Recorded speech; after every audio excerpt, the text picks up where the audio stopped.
안녕하세요. 이슈 마이너입니다.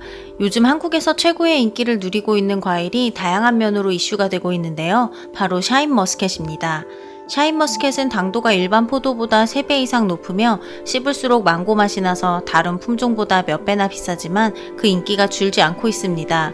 귀족 포도라고도 불리는 이 샤인머스켓이 이제는 한국을 벗어나 중국에서도 큰 인기를 끌어 수출이 날로 증가한다는 반가운 소식도 들려왔습니다. 그런데 한국이 샤인머스켓으로 얻는 큰 이득을 보고 일본이 분노하고 있는데요.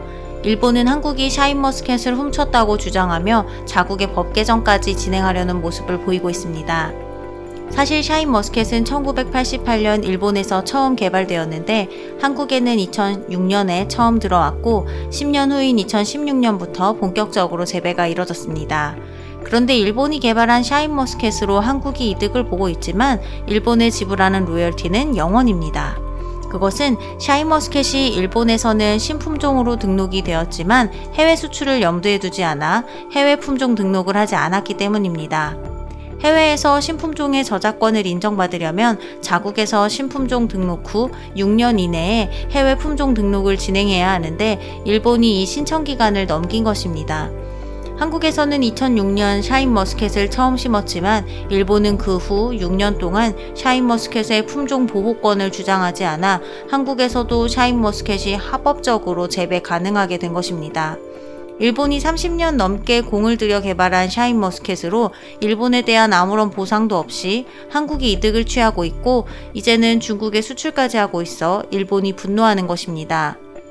이제 일본 농수산성은 딸기와 포도 등 일본에서 개발된 농작물 신품종의 해외 유출 방지를 위해 특정 지자체에서 신품종의 재배 지역을 한정할 수 있는 새로운 법적 규정을 마련했습니다. 이것은 일본 내 일부 지역에서만 특정 농산물을 재배하게 할 수 있다는 말인데요. 자국의 신품종 농산물의 해외 유출을 원천 차단하겠다는 것입니다. 하지만 이 규제가 한국에 대한 반감의 표현이며 일본 사람들에게도 유익하지 않다고 주장하는 사람도 적지 않습니다. 신품종의 재배 지역을 한정하면 생산량이 늘어나기 힘든데 지금도 비싼 과일들이 더 비싸질 수 있다는 것입니다.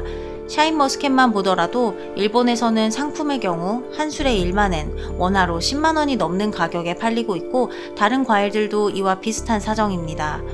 또한 재배 지역이 일부 지역으로 한정될 때 개발자가 얻을 수 있는 로열티가 줄어들 수 있습니다. 예를 들어 한국에서 해외 품종 의존도가 높은 체리, 파프리카 등을 통해 지난 10년간 해외에 지급한 로열티가 1,400억 원에 달할 정도이며 그 규모는 급속도로 상승 중입니다. 그런데 일본의 새로운 법적 규제로 일본의 신품종 개발자가 받을 수 있는 로열티에 한계가 생기게 될 수 있으며 이것은 개발자들이 다른 신품종을 개발하는 동력을 사라지게 할 수 있습니다. 이러한 사실로 인해 일본인들도 이 규제가 누구를 위한 규제냐는 말이 나올 정도인데요. 사실 샤인머스켓의 경우 일본이 해외 품종 등록을 했다면 아무런 문제가 없는 것을 일본 정부가 샤인머스켓으로 이득을 보고 있는 한국에 화가 나 너무 감정적인 대응을 하고 있다고 판단하는 것입니다. 한국과 일본의 이러한 나라 간의 감정 싸움이 얼마나 길어질지 지켜봐야 하겠습니다. 지금까지 이슈 마이너였습니다. 영상이 마음에 드셨다면 구독과 좋아요 부탁드려요.